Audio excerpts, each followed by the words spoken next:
సామెతల గ్రంథము 4వ అధ్యాయము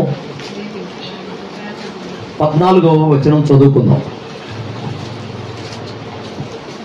భక్తిహీనుల త్రోవను చేరకుము, భక్తిహీనుల త్రోవను చేరకుము, దుష్టుల మార్గమున నడవకుము, దుష్టుల మార్గమును నడవకము అన్నాడు.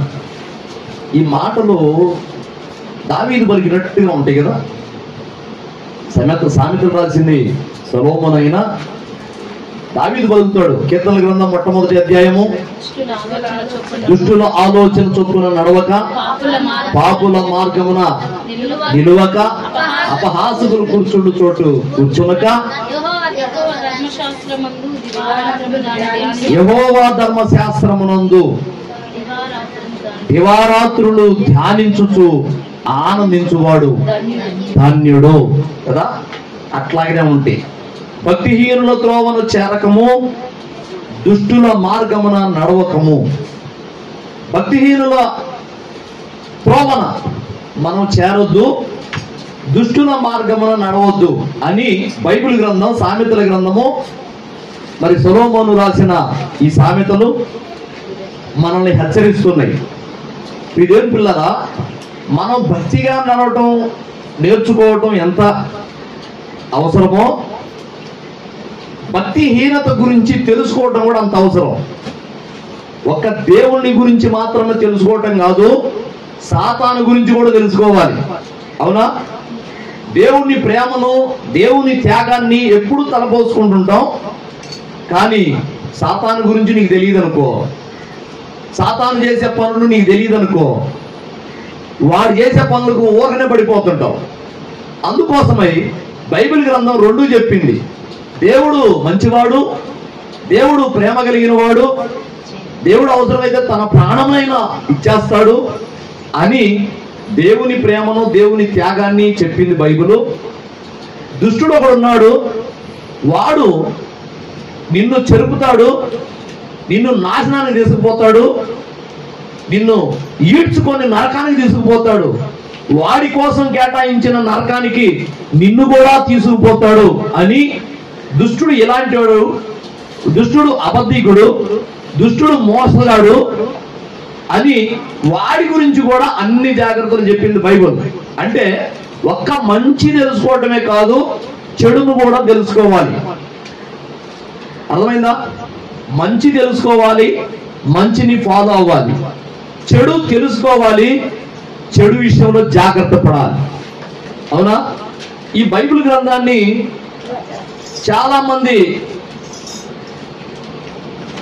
ఎవరు కావాలి బేబీ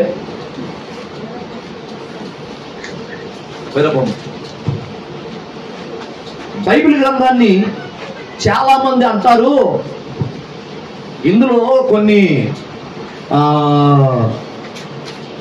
భూత్ పదాలు ఉన్నాయి, ఇది భూత్ పుస్తకం అని అన్యులు, మతోన్మాదులు అంటుంటారు.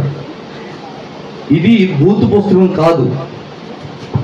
మనుషులు చేసిన తప్పులను యథార్థంగా వివరించింది. ఇదిగో ఫలానా వ్యక్తి ఇలాంటి తప్పు చేశాడు, ఫలానా వ్యక్తి ఇలాగ పొరపాటు పడ్డాడు అని ఆ విషయాలను ఇందులో రాయించింది బైబిల్. పరిశుద్ధాత్మ రాయించాడు. ఎందుకు రాయించాడు అంటే తప్పులను దాచిపెట్టి మంచి మాత్రమే రాశాడు ఇందులో. ఇప్పుడు లోతు కుమార్తెలు లోతుతోటే పాపం చేశారు తండ్రితోటి, మనకు తెలుసు ఆ విషయం. కానీ ఆ విషయాన్ని ఇందులో రాయలేదనుకో, అప్పుడు ఇది ఏమైంది? ఏ పుస్తకం అయింది? ఇది దేవుని గురించి, దేవుని మంచితనాన్ని గురించి చెప్పే స్వార్థపూరితమైన పుస్తకం అయింది. అవునా? అంటే చెడునంతా దాచిపెట్టుకొని, దేవుని పిల్లలు చేసిన చెడుని దాచిపెట్టుకొని మంచి మాత్రమే రాసుకున్నారు వీళ్ళు అంటారు. ఇప్పుడేమంటున్నారు? చెడు కూడా రాయించినందుకు ఇక ఒక భూత్ పుస్తకం అంటున్నారు. వాస్తవానికి వాళ్ళ గ్రంథాలు చూస్తే ఇంతకంటే ఇంకా భయంకరమైన 100 రెట్లు బూతులు ఉంటాయి. అసలు మనం ఇంకా అది వర్ణించేది కాదు. అసలు ఇప్పుడు మన టాపిక్ అది కూడా అది కాదు, దాని జోలు మనకు వద్దు. అయితే ఇందులో ఎందుకని మరి అలాంటివి రాయించాడు అంటే, ఎవరెవరు తేడా పడ్డారు, ఎలాంటి పరిస్థితుల్లో తేడా పడ్డారు అని వాళ్ళ తప్పులను కూడా ఇందులో రాయించి, ఇది తప్పు అని దేవుడు హెచ్చరిస్తూ, ఎంత శ్రేష్ఠ భక్తుడైనా కానీ తేడా పడితే యథార్థంగా రాయించి ఇది తప్పు, మీరు మాత్రం ఇలాగ తేడా పడమాకండి అని మనల్ని హెచ్చరించాడు దేవుడు. అవును కదా? అందుకే ఇది ప్రేమ పుస్తకం, పరిశుద్ధ గ్రంథమైంది. అయితే ఇందులో అన్నీ ఉంటాయి. మంచి ఉంటుంది, చెడు ఉంటుంది, దుష్టుడు ఉంటాడు, దేవుడు ఉంటాడు, నీతిమంతుడు ఉంటాడు, భక్తిహీనుడు ఉంటాడు. అర్థమైందా? యథార్థవంతుడు ఉంటాడు, కపటంతో ఉన్నవాడు ఉంటాడు. అందరి జీవిత చరిత్రలో అన్ని మనసులు ఇందులో కనబడతాయి. దేవుడు ఇందులో ఏది కూడా అలాంటి విషయం రాయలేదు అన్నది ఉండదు. అన్ని విషయాలు నువ్వు కనుక బైబిల్ని కూలంకుషంగా చదివితే ఫలానా విషయం లేదు అన్నది ఉండదు. అర్థమైందా? సాతాను గురించి రాయించాడు, అంత మాత్రాన సాతాను పుత్రమైందా? సాతాను గురించి రాయించాడు. ఏమని? వాడు ఒకప్పుడు తెలివిగలవాడు, సౌందర్యవంతుడు, మంచి సంగీత విద్వాంసుడు. ఎక్కడ? పరలోకంలో ఉండగా. సాతాను, లూసిఫర్ పరలోకంలో ఉండగా వాడు మంచి జ్ఞాని, దేవుని సింహాసనాన్ని తన రెక్కలతో కప్పి ఉంచేవాడు, అందరికంటే శ్రేష్ఠుడుగా ఉండేవాడు. కానీ వాడు గర్వించి మహోన్నతుని కంటే నేను ఎక్కువగా చేసుకుందును, మహోన్నతునితో సమానుణ్ణి అని గర్వించాడు. అందువల్లే తండ్రి పరలోకం నుండి వాడిని నెట్టివేశాడు. వాడు వస్తూ అనేకులను మరికొంతమంది దేవదూతలను కూడా వాడు మోసగించి పట్టుకొచ్చాడు. వాడికి ఏదో అన్యాయం జరిగింది అన్నట్లు వాడి మీద జాలి క్రియేట్ చేసుకొని వాడి వైపు తిప్పుకొని అనేక మంది పరలోకాన్ని పోగొట్టుకునే ఆ స్థితిని తీసుకొచ్చి వాళ్ళను కూడా భూమి మీదకి తెచ్చాడు, మరి కొంతమంది దేవదూతలు. అయితే ఆడి గురించి చెప్తూ వీడు అబద్ధికుడు, వీడు మోసగాడు, వీడు మనుషులను చెరపట్టుకొని పోయేవాడు, వీడు నాశన పాత్రుడు, వీడు చీకటితోటి ఆ సంబంధం కలిగి ఉన్నవాడు, చీకటి కార్యాలు చేసేవాడు అని సాతాను గురించి కూడా అనేక సందర్భాల్లో యెహెజ్కేలు గ్రంథంలోను, యెషయా గ్రంథంలోను, కీర్తన గ్రంథంలోను ఉన్నాయి. అంత మాత్రం సాతాను పుస్తకం అయిద్దా? కాదు. అవన్నీ మనకి జాగ్రత్తలు, హెచ్చరికలు. మనం నేర్చుకొని ఏది చెయ్యొద్దు అన్నాడో దేవుడు దాన్ని చేయకూడదు, ఏది చేయమన్నాడో పాటించమన్నాడో దాన్ని పాటించాలి. అలాగే మనం చేసినప్పుడు ఈ బుక్ వల్ల, ఈ పుస్తకం వల్ల మనకి ఆశీర్వాదాలు దొరుకుతాయి, మనం ఆత్మీయంగా బలపడతాం. అవునా? ఇప్పుడు భక్తిహీనుల గురించి ఈరోజు మన టాపిక్. భక్తిహీనుడు ఎందుకు? ఇప్పుడు దాకా మనం ఎలాగ నడవాలి, ఎలాగూ దేవుణ్ణి ఫాలో అవ్వాలి, ఎలాగూ నీతిని అనుసరించి నడుచుకోవాలి, ఎలాగూ భక్తి పరులుగా ఉండాలి అని గోల్డ్ సాంగ్ చెప్పుకుంటూనే ఉన్నాం. ఇప్పుడు ఈ రోజున భక్తిహీనుడు, బుద్ధిహీనుడు, దేవుణ్ణి ఫాలో అవ్వని వాళ్ళు, దేవుణ్ణి విడిచిపెట్టిన వాళ్ళు ఎలా ఉంటారు, వాళ్ళ లక్షణాలు ఎలా ఉంటాయి అనేది ఈ రోజున ధ్యానం చేద్దాం. భక్తిహీనుల త్రోవను చేరకము, దుష్టుల మార్గమున నడవకము. దేవుని పిల్లరా, ఈ భక్తిహీనులు ఎలాంటి వాళ్ళు అంటే, అవసరమైతే దేవుడు లేడు అనేవాళ్ళు. దేవుడు లేడు అంటారు అవసరమైతే. వీళ్ళని మనం ఏమంటామంటే నాస్తికులు, దేవుణ్ణి నమ్మని వాళ్ళు అంటాం. మరి కొంతమంది ఉంటారు దేవుడు ఉన్నాడు అంటారు, కానీ ఆ దేవుడు ఉన్నాడు అనే వాళ్ళలో నిజ దేవుణ్ణి మాత్రం అంగీకరించరు, పిచ్చి పిచ్చి దేవుడు అందరినీ అంగీకరిస్తారు. వాడు చేసే బహు చెడ్డ కార్యాలు ఉన్నా కానీ అంగీకరిస్తారు, అది వాళ్ళకి ఆమోదయోగ్యంగా ఉంటుంది. బైబిల్ గ్రంథంలో భక్తులు చేసిన, మానవులు పొరపాటు పడిన విషయాలు అనేకమైనవి రాయించాడు దేవుడు, యథార్థంగా రాయించాడు. అవన్నీ తప్పులే, వాడు చేసింది పొరపాటే అని దేవుడు ఆమోద ముద్ర వేశాడు. అంతేగాని వాళ్ళని సమర్థించలా. దావీదు పొరపాటు పడినా దావీదు కూడా తప్పే అన్నాడు. దావీదు నా ఇష్టానుసారుడే, మంచి భక్తిపరుడే, కానీ ఒకనొక సందర్భంలో తేడా పడ్డాడని చెప్పాడు. మీరు అలాగ తేడా పడవద్దు అని కూడా మనల్ని హెచ్చరించాడు. అవునా? ప్రియమిత్రులారా, బైబిల్ గ్రంథము నిస్వార్థపూరితమైన పుస్తకం. ఎవరికి కొమ్ముగాయదు, ఎవరికి పక్షపాతం వహించదు. అర్థమైందా? దేవుడు యథార్థవంతుల పక్షాన ఉండేవాడు, నీతిమంతుల పక్షాన ఉండేవాడు, భక్తుల ఎడల కృప చూపేవాడు. ఎవరైతే తన మాట వింటారో, మంచి మంచి నడవడిక కలిగి దేవుణ్ణి అనుసరిస్తూ సత్ప్రవర్తన కలిగి ఉంటారో వాళ్ళకి కృప చూపేవాడు, వాళ్ళని ఆశీర్వదించేవాడు. అయితే ఇక్కడ భక్తిహీనుల విషయం వస్తే కీర్తనల గ్రంథము 37వ అధ్యాయం, కీర్తన గ్రంథము 37వ అధ్యాయము 12వ వచనం చూడండి. భక్తిహీనులు నీతిమంతుల మీద దురాలోచన చేస్తారట. వారిని చూసి పండ్లు కొరుకుదురు. ఎవరి మీద? ఈ భక్తిహీనులు ఎవరిని చూసి దురాలోచన చేస్తారు? నీతిమంతులు అంటే భక్తి పరుల మీద. నీతిమంతుడు అంటే ఎవరు? నీతి కార్యాలు చేసేవాడు అని కాదు, కానీ భూమి మీద దేవుడు లేకుండా నీతి చేసేవాళ్ళంతా వాళ్ళ నీతి ఎలాంటిదంటే మురికి గుడ్డ వంటిదని బైబిల్ చెప్తుంది. దేవుడు లేకుండా నీతి కార్యాలు చేసేవాళ్ళు ఉన్నారు. వాళ్ళ హృదయంలో నిజదేవుడు ఉన్నాడు, ఒక్కొక్కళ్ళు దేవుడు లేడు అంటూనే వాళ్ళు నీతి కార్యాలు చేస్తారు, దాన ధర్మాలు చేస్తుంటారు. వాళ్ళది నీతి కాదా అంటే నీతే, కానీ ఎలాంటి నీతి అంటే అది మురికి గుడ్డ వంటిది. మురికి గుడ్డ, దేవుడు లేని నీతి మురికి గుడ్డ వంటిది అని బైబిల్ చెప్తుంది. దేవుని కలిగి నిజదేవుడు ఎవరో పరిశోధన చేసి అంగీకరించి ఆయన మాటలను అనుసరిస్తూ నువ్వు నీతి కనుక చేస్తే, ధర్మకార్యాలు చేస్తే నీ ఫలము అధికమవుతుంది పరలోకమందని బైబిల్ చెప్తుంది. పిల్లరా, ఇక్కడ నీతిమంతుడు కానివాడు నీతిమంతుడైన వాడిని అంటే భక్తిపరుణ్ణి దురాలోచన చేస్తుంటాడట. ఎవడు? నీతిమంతుల మీదట భక్తిహీనుడు అంటే భక్తి లేనివాడు, బుద్ధి లేనివాడు ఏం చేస్తాడు అంటే దురాలోచన చేస్తారట. వారిని చూచి పండ్లు కొరుకుతూ ఉంటారట. నేను చెప్తున్నా ఒక మాట, ఒక ఎగ్జాంపుల్. మనము దాదాపుగా ఎవరికి కూడా హాని చెయ్యాలనుకోం క్రైస్తవులుగా. సాధు జంతువు లాంటి వాడు క్రైస్తవుడు. అందుకే ప్రభువు కూడా గొర్రెలతోటి పోల్చాడు. గొర్రె సాధు జంతువా క్రూరమృగమా? సాధు జంతువేనా? అవునా? తనని చంపాలనుకున్న కసాయి వాడి వెంట కూడా మెదలకుండా తలకాయంతో పోతుంటది. హల్లెలూయా. అయితే ఎవరికి హాని చేయకపోయినా క్రైస్తవుడు ఎందుకో లోకానికి నచ్చడు.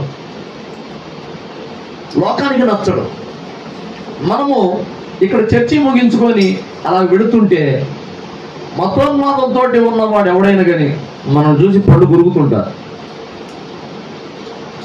మన మీద దుర్భషలాడుతుంటారు, మన మీద వ్యతిరేకతలు చేస్తుంటారు, దురాలోచనలు చేస్తుంటారు.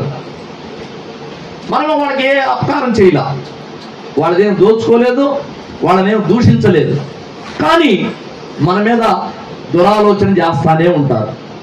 విషయం ఏంటంటే వాళ్ళు అలాగ చేయడానికి కారణం ఏంటంటే వాళ్ళ యొక్క భక్తిహీనత, భక్తి లేకపోవడం వల్ల. హీనత అంటే లేకపోవడం, భక్తి అనేది తెలియకపోవడం. అసలు మనం చేస్తున్నది నిజమైన భక్తి అనే సంగతి వాళ్ళు గుర్తెరగక మనల్ని దూషిస్తుంటారు, మన మీద పళ్ళు కొరుకుతుంటారు, దురాలోచన చేస్తారు. వీళ్ళని ఎట్లాగో ఇబ్బంది పెట్టాలా, ఎట్లాగో కష్టపెట్టాలా అని చూస్తుంటారు. చూడండి, ఇదే 37వ కీర్తన 21వ వచనం చూడు. ఇక్కడ అంటాడు భక్తిహీనుల యొక్క రెండో లక్షణం, భక్తిహీనులు అప్పు చేసి తీర్చకుండా ఉంటారంట. అంటే నిర్దాక్షిణ్యంగా ఎగ్గొట్టేస్తారు, అప్పు చేస్తారు, ఎగ్గొట్టేస్తారు. నేను చిన్నప్పుడు ఎలిమెంటరీ స్కూల్లో చదువుకున్నప్పుడు ఈ 5 ఏళ్ళు గురించి ఒక ఒక పాట అనేది ఇదంట ఈ లావుడిది ఏ కాడికి తిందాం అంటదంట. ఇదేమో ఎక్కడ తెచ్చుకొని తిందాం అంటే కొద్దిగా ఆలోచన కలిగింది, ఇది ఎక్కడ తెచ్చుకొని తిందాం అంటదంట. ఇదేమో అప్పు చేద్దాం అంటదంట, అప్పు తెచ్చుకొని తిందాం. ఇదో అప్పెట్ట తీరుద్దాం అంటే ఇదేమో అప్పేట తెద్దాం, ఇదేమో అప్పెట్ట తీరుద్దాం. ఈ రెండు కొద్దిగా ఆలోచన కలిగినాయి. అప్పెట్ట తెద్దాం, ఒకటి తెచ్చిన అప్పెట్ట తీరుద్దాం ఆలోచన ఉంటే, ఇది మాత్రం తినేసి వెళ్ళిపోదాం అంటే పచ్చిగా మాట్లాడకూడదని అలా చెప్పేలే, తిని వెళ్ళిపోదాం. అదేంది అప్పు తెచ్చుకున్నా కూడా ఎగ్గొట్టి పోవటమే. ఇదేం పిల్లరా, భక్తిహీనులు వాళ్ళు ఎట్లా ఆలోచన చేస్తారంటే అప్పు చేస్తారు, అప్పు తీర్చరట. వీళ్ళకుండా రెండో లక్షణం. మొదటి లక్షణము నీతిమంతుల మీద దురాలోచన చేస్తారు, వారిని చూసి పళ్ళు కొరుకుతుంటారు. రెండవది అప్పు చేసి తీర్చక ఉందరు. తర్వాత ఏమంటున్నాడు, బుద్ధిమంతులైతే నీతిమంతులైతే దాక్షిణ్యము కలిగి ధర్మమిత్రులు. నీతిమంతులు అన్నాడు, నీతిమంతులు అంటే భక్తి పరులు. వీళ్ళైతే దయాదాక్షిణ్యాలు కలిగి ఇచ్చేస్తుంటారట. ఓ తినిపో, ఓ బ్రతుకుపో, ఓ ఇక నుంచి జాగ్రత్త బతుకు అని దాన ధర్మాలు చేస్తుంటారంట. బుద్ధిహీనుడేమో అప్పు తీసుకొని తీర్చడట, ఇక తీర్చుదాం అని అనుకోడట. ఎవరు? భక్తిహీనుడు. ఇప్పుడు ఇదేం పిల్లరా, మూడవ లక్షణం చూడండి. సామెతల గ్రంథము 10వ అధ్యాయము, సామెతల గ్రంథము 10వ అధ్యాయము 32వ వచనం చూడు. మూర్ఖపు మాటలు పలుకు నాలుక, నీతిమంతుని పెదవులు ఉపయుక్తములైన సంగతులను పలుకును, భక్తిహీనుల నోరు మూర్ఖపు మాటలు వచ్చును. భక్తిహీనుడికి మూర్ఖపు మాటలు వస్తాయట, మూర్ఖంగా మాట్లాడతాడట, మూర్ఖుడు లాగా ప్రవర్తిస్తాడట. ఎవరు? భక్తిహీనుడు. ప్రతి చోట నీతిమంతుని గురించి, భక్తిహీనుని గురించి, నీతిమంతుని గురించి, భక్తిహీనుని గురించి కీర్తన గ్రంథం, సామెతల గ్రంథం వివరిస్తుంటది. పిల్లరా, నీతిమంతుని పదవులు ఉపయుక్తమైన సంగతులు పలుకును. ఉపయుక్తం అంటే ఉపయోగకరమైన మాటలు. నీతిమంతులు మాట్లాడితే ఏదో ఒక ఉపయోగం ఉంటుంది, కానీ బుద్ధిహీనుడు మాట్లాడితే అన్ని మూర్ఖపు మాటలే, తన్నులు తినే మాటలే మాట్లాడుతుంటాడు. వీపు అంటదట, వీపు. నోరా నువ్వు తక్కువ మాట్లాడవే, నువ్వు మాట్లాడినందుకు నా ఈపు పగులుతుంది. వాస్తవానికి నోరు మాట్లాడింది తప్పుడు మాటలు, మూర్ఖపు మాటలు మాట్లాడింది, నోటి మీద కొట్టాలా, కానీ ఆడ కొడతారు, ఈపును కొడతారు. మూర్ఖపు మాటలు మాట్లాడితే ఈపును కొడతారు. అందుకే ఈపు మొత్తుకుంటుందట. నోరా నువ్వు కొద్ది జాగ్రత్త మాట్లాడవే, నువ్వు మాట్లాడిన దాన్ని బట్టి నన్ను కొడుతున్నారు అని అంటదట. అంటే ఈ మూర్ఖుడి మాటలు ఎలా ఉంటాయి అంటే ఏ కాడికి తన్నులు తినే విధంగానే ఉంటాయి. ఇంకా నేను పచ్చిగా మాట్లాడదలుచుకోలేదు. ఎట్లా ఉండాలి అంటే నీతిమంతుడైతే ఉపయోగకరమైన మాటలు, ఉపయుక్తమైన మాటలు, నలుగురికి ఉపయోగపడే విధంగా మాట్లాడుతుంటాడు, నలుగురికి మేలు కలిగే విధంగా మాట్లాడుతుంటాడు నీతిమంతుడు. అదే బుద్ధిహీనుడు, భక్తిహీనుడైతే మూర్ఖంగా. హల్లెలూయా. తర్వాత 11వ అధ్యాయము 9వ వచనం చూడు. ఇక్కడే భక్తిహీనుడు తన నోటి మాట చేత తన పొరుగు వానికి నాశనం తెప్పించును. మీరు యూట్యూబ్లో షార్ట్స్ చూస్తుంటారా? చూస్తారు. అందరి దగ్గర సెల్లులు ఉన్నాయి. అందరూ ఇట్లా అనేవాళ్లే, పిల్లలతో సహా ఇట్లా అనేవాళ్లే. సెల్లు ఏంది? ఇట్ట కాదమ్మా, ఇట్ట కాదు, ఇట్ట అంటుంటారు. అందరికీ బాగా తెలుసు. అయితే ఇందులో నేను ఒక షార్ట్ చూసి తెగ నవ్వుకుంటా. ఏంటంటే ఇద్దరు కలిసిపోతుంటారు, ఇద్దరు కలిసి మచ్చగా మాట్లాడుకుంటూ పోతుంటారా. వాడు కొంత దూరం పోయి వేరే వాడిది ఒక సెల్ తీసుకొని వాడు పరిగెడతాడు. ఆడు పరిగెత్తంగా పక్కన ఉండవాడిని పట్టుకుంటారు వాళ్ళు.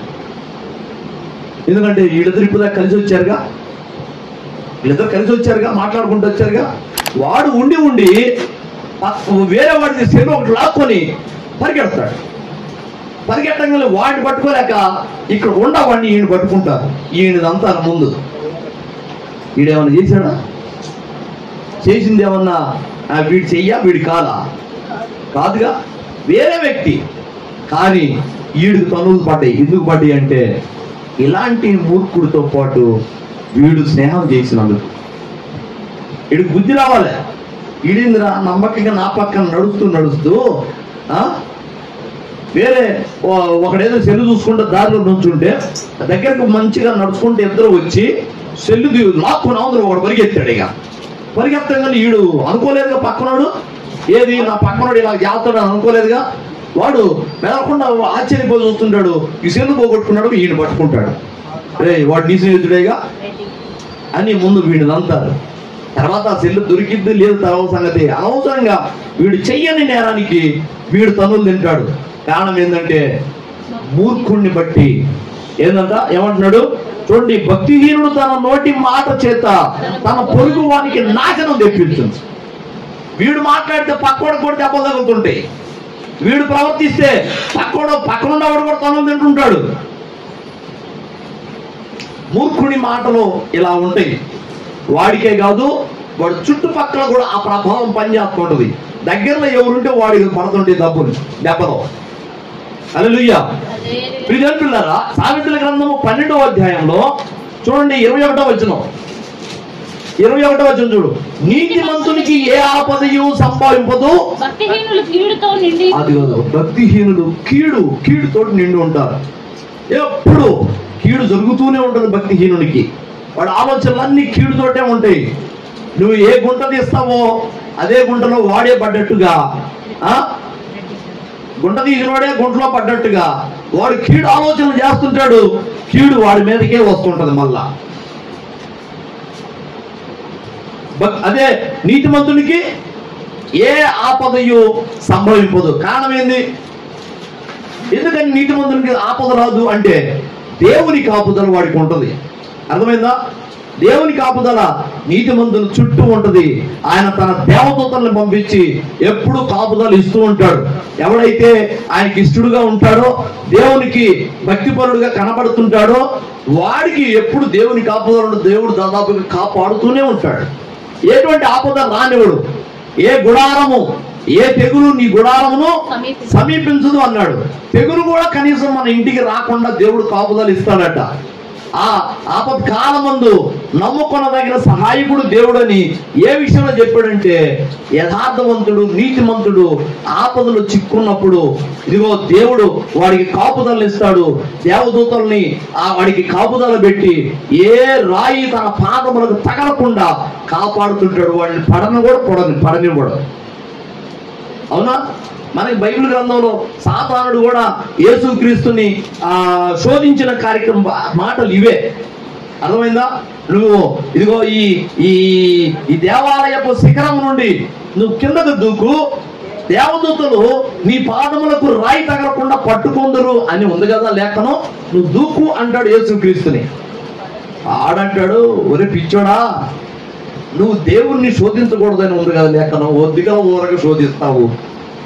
ఒకవేళ నేనేదన్నా పొరపాటున కాలు జారితే నా దేవుడు నాకు కాపుదలు ఇస్తాడు, కానీ నీ మాట విని నేను దూకితే నాకు కాపుదలు ఇవ్వడురా, నువ్వు వాడి మాట ఎందుకు విన్నావు అంటాడు. నేను నీ మాట ప్రకారం నేను దూకుతాను అనుకుంటున్నావా? ఒకవేళ నేను ఏదన్నా ఎప్పుడన్నా కాలు జారితే నా దేవుడు నన్ను రక్షిస్తాడు. ఏది నేను పొరపాటున కాలు జారితే చూసుకోకుండా ఏదో అజాగ్రత్తగా గబక్క నేను కాలు జారితే, సాతానుడు చెప్పినట్టుగా నువ్వు నిజంగా దేవుని కుమారుడు అయితే ఈ ఆలయ శిఖరం మీద నుంచి దూకు అంటే దూకాడు అనుకో, ఎంత మూర్ఖుడు అవుతాడు అప్పుడు. అవునా కదా? అలాగున చూడండి ఎన్నోది, నీతిమంతునికి ఏ ఆపదయు సంభవింపదు, భక్తిహీనులు కీడుతో నిండి ఉందురు. సామెతల గ్రంథము 3వ అధ్యాయము 33వ వచనం చూడు. ఇంకా ఆ భక్తిహీనుని ఇంటి మీద గట యెహోవా శాపము వస్తుందట. 33వ వచనం అంతేనా? భక్తిహీనుని ఇంటి మీదకి యెహోవా శాపము వచ్చును, నీతిమంతుల నివాస స్థలమును ఆయన ఆశీర్వదించును. ప్రతి చోట కూడా కీర్తనలో అంతే ఉంటది, సామెతల్లో అంతే ఉంటది. నీతిమంతుని గురించి, భక్తిహీనుని గురించి, నీతిమంతుని గురించి, భక్తిహీనుని గురించి ఒకే వచనంలో ఉంటాయి. ఇలాగున చాలా విషయాలు. ఎందుకంటే ఇద్దరిని పోల్చి చెప్తుంటాడు. మనం ఎలా ఉంటే మనకు బాగుంటుందో మనమే నిర్ణయించుకోవాలి. మూర్ఖుడిలాగా ఉండి, బుద్ధిహీనుడిలాగా, భక్తిహీనుడిలాగా ఉండి ఒళ్ళు పగల పండించుకోవటం బాగుండిద్దా, యథార్థవంతుడిగా ఉండి దేవుని కాపుదలలో ఉండటం బాగుంటుందా? మనమే నిర్ణయించుకోవాలి, మనమే ఎంచుకోవాలి. అంత మాత్రమే కాదు, మనం బుద్ధిహీనులం కాకపోయినా బుద్ధిహీనులతోటి స్నేహం కూడా చేయొద్దట. కీర్తన గ్రంథం 1వ అధ్యాయంలో దావీదు రాసింది అదే. దుష్టుల ఆలోచన చొప్పున నడవక, పాపుల మార్గమున నిలువక, అపహాసకులు కూర్చున్న చోట కూర్చున్నక అన్నాడు. అర్థమైందా? దుష్టుల ఆలోచన చొప్పున నడవద్దు, పాపుల మార్గంలో నిలవద్దు. అపహాస్యం చేసే వాళ్ళు ఉంటారు, వీళ్ళే భక్తిహీనులు. వీళ్ళతోటి వాడు కూర్చున్న చోట కూడా నువ్వు కూర్చోవద్దు, వాళ్ళతోటి సాంగత్యం వద్దు. నువ్వు మంచోడివే, కానీ నువ్వు చేసే స్నేహం వల్ల నీకు కూడా వీపు పగులుతుంటుంది, దెబ్బలు పడుతుంటాయి. అందుకని నీ స్నేహం కూడా ఎలా ఉండాలి అంటే, పాపులతోటి, దుర్మార్గులతోటి, దుష్టులతోటి నీ స్నేహం ఉండొద్దు. వాడు నడిచే మార్గంలో నడవద్దు. నిన్ను నువ్వు ప్రతిష్ఠించుకో. అవసరమైతే ఆ వాడికి దూరంగా ఉండు, వాడిని విసర్జించు. వచ్చాడా నీ మార్గంలోకి రావాలా, లేదా నువ్వు వేరైపోవాలా. అంతేగాని నువ్వు వాడి మార్గంలోకి పోవద్దు. భక్తిహీనుడి మార్గంలోనికి, దుష్టుల మార్గంలోనికి నువ్వు వెళ్ళొద్దు. వెళితే వాడితో పాటు నీకు కూడా వీపు పగులుతూనే ఉంటుంది, దెబ్బలు పడతానే ఉంటాయి, నష్టం వాటిల్లుతూనే ఉంటుంది, కీడు వస్తూనే ఉంటుంది. వాడితో పాటు వాడికి వచ్చింది, పక్కడికి వచ్చింది. లైట్ వేసాము, ఇప్పుడు లైట్ వేసాము. ఆ లైట్ కాడ వెళ్తుందా, గదంతా వెళ్తుందా? గదంతా వెళ్తుందా? అలాగే ఒక దుష్టుడు ఒక చోట ఉన్నాడంటే వాడి ప్రభావం కొంతవరకు పడుతుంటుంది.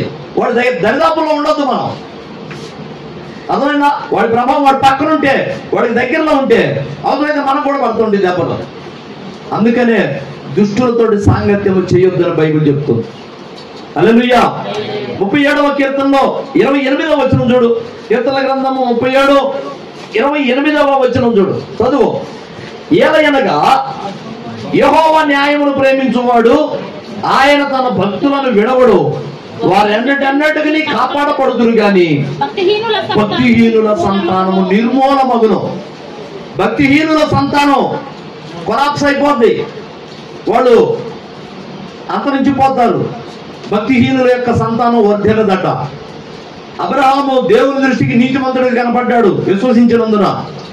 అబ్రహాముకి ఒక్కటే మాట వాగ్దానం ఇచ్చాడు, నీ సంతానము ఎన్నడూ కూడా భూమి మీద నుండి తీసేనన్నాడు. భూమి ఉన్నంత వరకు నీ సంతానం ఉంటుందన్నాడు. నిత్య సింహాసనాన్ని ఇస్తానన్నాడు కదా. అబ్రహాము నీతిమంతుడు కాబట్టి అబ్రహాముకి ఇచ్చిన వాగ్దానాన్ని బట్టి తన పిల్లలైన ఇశ్రాయేలీయులు ఇప్పటికీ భూమి మీద ఉన్నారు. భూమి మీద ఎన్నో జాతులు అంతరించిపోయినాయి. చాలా జాతులు భూమి మీద లేవు. ఒకప్పుడు ఉండేవి, ఇప్పుడు లేవు. జాతులు కొన్ని అంతరించిపోయినాయి, వాళ్ళ సంతానం నిర్మూలమైపోయింది. కానీ ఇశ్రాయేలు జాతి మాత్రం ఎప్పటికీ ఉంటుంది, భూమి ఉన్నంత వరకు ఉంటుంది. 1000 ఏళ్ల పరిపాలనలో కూడా ఉంటుంది. అర్థమైందా? 1000 ఏళ్ల పరిపాలన. భూమి ఖచ్చితంగా, ఆకాశము భూమి లయమైపోయే ఒక దినం ఉంది. ఆ దినము వరకు కూడా ఇశ్రాయేలు జాతి ఉంటది. ఎందుకంటే తన పితరుడైన అబ్రహాము చేసిన నీతిని బట్టి. అర్థమైందా? చూడండి ఏమంటున్నాడు, మరొకసారి చదువు.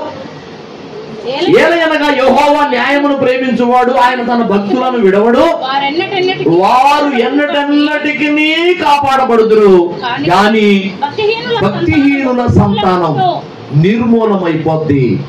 వాళ్ళ ఇక వాళ్ళ సంతానం అభివృద్ధి ఉండదు, అంతరించిపోతే వాళ్ళ జాతి. వాళ్ళ ఎవడైతే భక్తిహీనుడుగా ఉంటాడో వాడు వర్ధిల్లలేడు. చూడండి, అబ్రహాము, ప్రభువా నన్ను ఆశీర్వదిస్తానన్నావుగా, నాకు విస్తారమైన సంతానం ఇస్తానన్నావుగా, ఇవ్వయ్యా అని ప్రార్థన చేశాడు. ఇస్సాకునిచ్చాడు, ఇస్మాయిల్ని ఇచ్చాడు, మరి 6 ఇచ్చాడు కెతూరా ద్వారా అబ్రహాముకి. అవునా? కెతూరా ద్వారా 6 ఇచ్చాడు. మొత్తం 8 మందో 9 మందో ఉన్నారు సంతానం.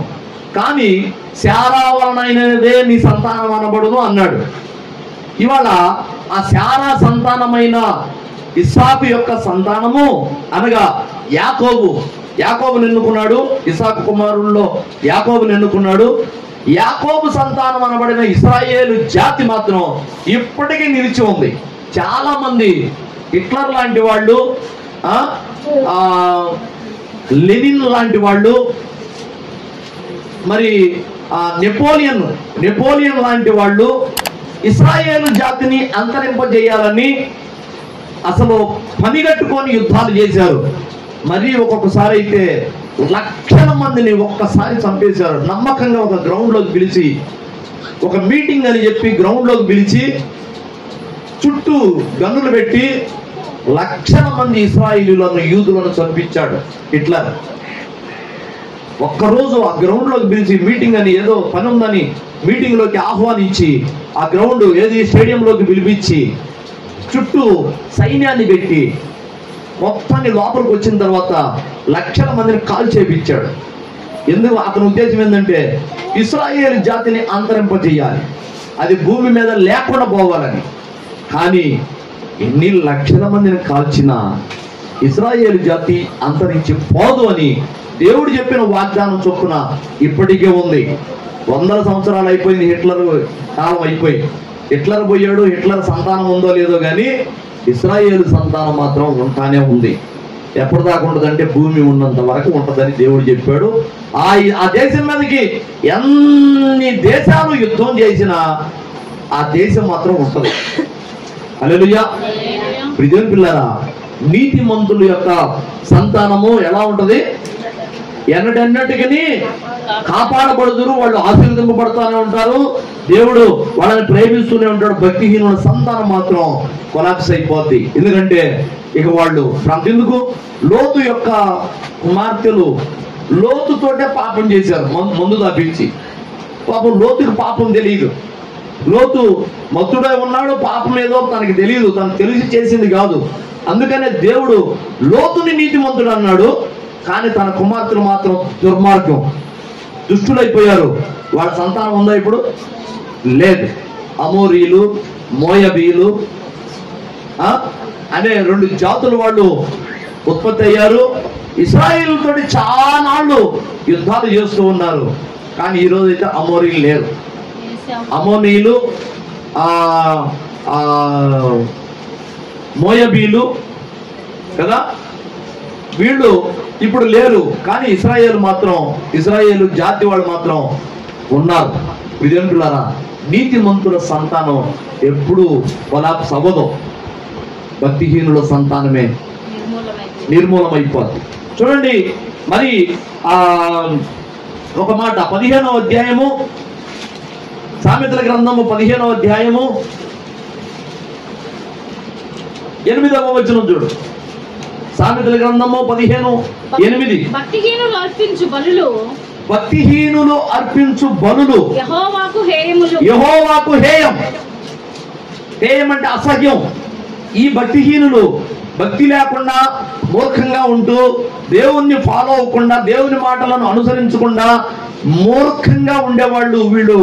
ఒకవేళ దేవునికి ఏదన్నా అర్పించినా, ఏదైనా కానుక అర్పించినా, ఇంకోటి ఏదైనా అర్పించినా, అది ఆ భక్తిహీనుల యొక్క కానుక, భక్తిహీనుల యొక్క అర్పణ, అది దేవునికి అసహ్యంగా ఉంటుందట. దేవునికి హేయమట, అసహ్యం పుట్టిద్దట. అర్థమవుతుందా? అందుకనే మీ కానుక దేవుడు ఇష్టపడాలి అంటే, మీరు అర్పించేది, మీ హృదయపూర్వకంగా మీరు అర్పించేది దేవుడు ఇష్టపడాలి అంటే మీరు భక్తిపరులు అవ్వాలి, నీతిమంతులు అవ్వాలి. దేవుడు ఇష్టపడే విధంగా మీరు ఉండాలి. అలాంటి భక్తి చేయాలి. అప్పుడే మన కానుక కూడా, మనం అర్పించేది కూడా, మన జిహ్వా అర్పణ కూడా, మన పెదవుల స్తుతి కూడా ఆయనకి ఇష్టంగా ఉండాలంటే ముందు మనం భక్తిపరులం అవ్వాలి. మనం భక్తిపరులం కాకుండా ఏదో వచ్చి భజన చేసినట్లుగా ఆరాధన చేసి ఏదో ఓ 10 రూపాయలు వేసేలేదు, 100 రూపాయలు వేసేలేదు, అందరికంటే నేను ఎక్కువ వేశాను అని ఒకవేళ నువ్వు చెప్పుకున్నా అది దేవునికి మాత్రం పెంటలాగా ఉంటుంది, అసహ్యం వేసింది నువ్వు వేసే అర్పణ. అర్థమైందా? ఇష్టంగా ఉండదు. అందుకొరకే నువ్వు అర్పించేది దేవునికి ఇష్టం అవ్వాలి, తద్వారా నువ్వు ఆశీర్వదింపబడాలి అంటే ఒకటే మార్గం, భక్తిపరుడు అవ్వటమే, దేవునికి ఇష్టడుగా మారడమే. 2వ వచనం చూడు, ఇదే 15వ అధ్యాయము 2వ వచనం. భక్తిహీనుల నోరు మూఢ వాక్యములను కుమ్మరించును, జ్ఞానుల నాలుక మనోహరమైన జ్ఞానాంశములు పలుకును. భక్తిహీనుల నోరు మూఢ వాక్యాలు, మూఢత్వంగా మాట్లాడతారట, మూర్ఖంగా మాట్లాడతారట. ఆ భక్తిహీనుల నోరు ఎప్పుడు కూడా తను వినేదిగా ఉంటది, గొడవలు పెట్టేదిగా ఉంటది, నాశనం చేసేదిగా ఉంటది. ఎవరిది? భక్తిహీనుల నోరు. అదే పైన ఏమన్నాడు చూడు, జ్ఞానం నాలుక మనోహరమైన జ్ఞానాంశములు పలుకును. మనోహరం అంటే వాళ్ళు భక్తిపరులైన వాళ్ళు నోరు తెరిస్తే, వాడు ఏదైనా ఒకటి మాట్లాడితే అనేక మందికి ఉపయోగకరంగా ఉంటది. అర్థమైందా? చూడండి 6వ వచనం చూడు,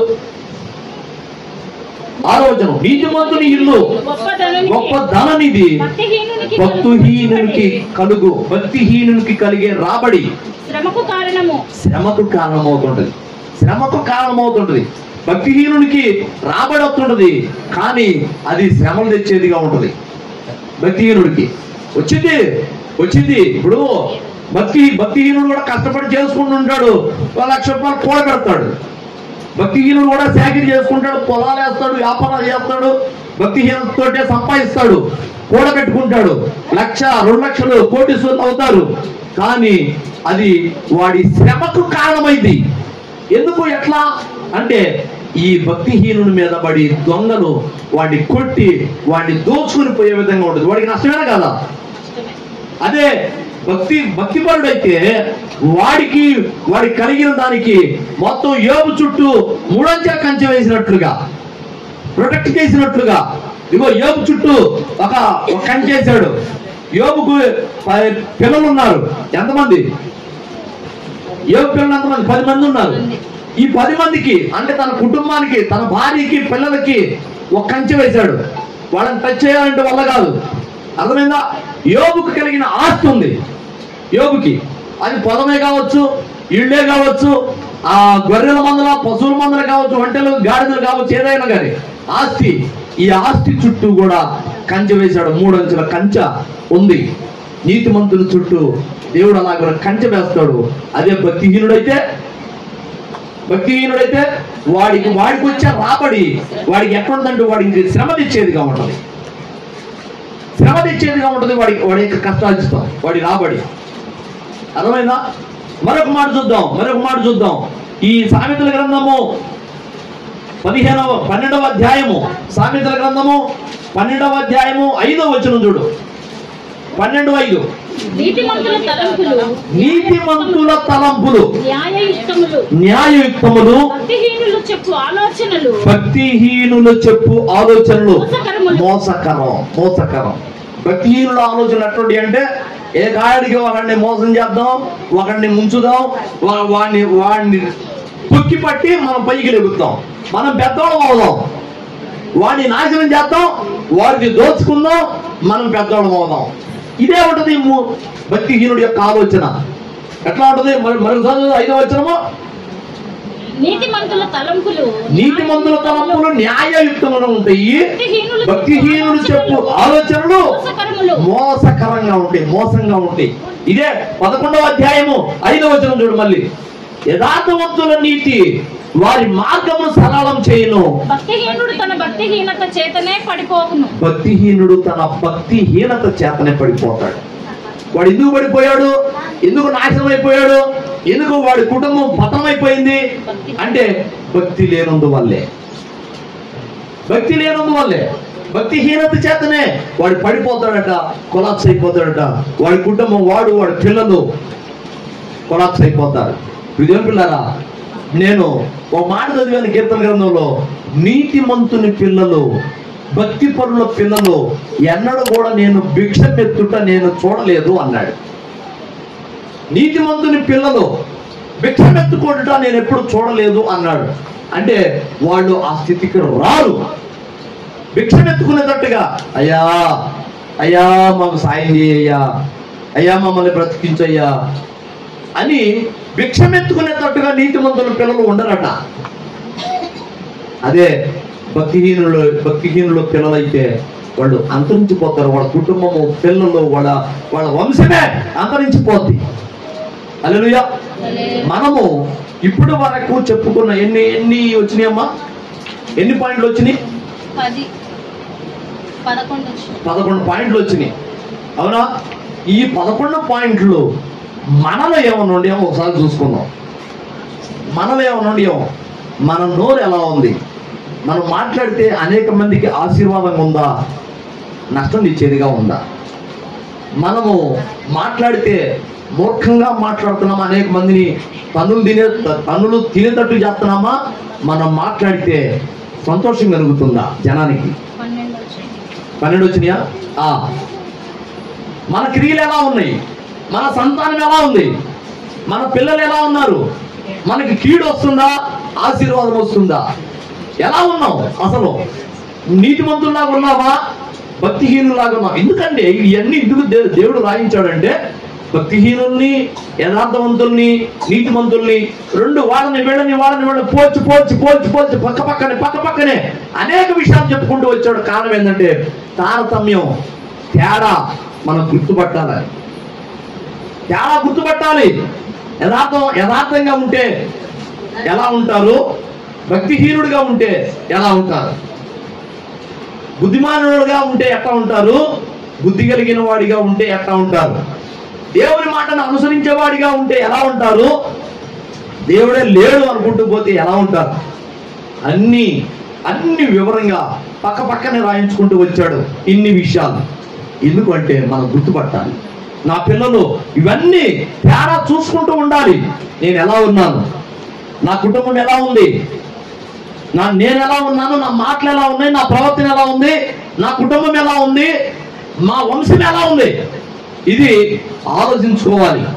మనము బుద్ధిహీనుని పోలి ఉన్నామా, నీతిమంతుని పోలి ఉన్నామా?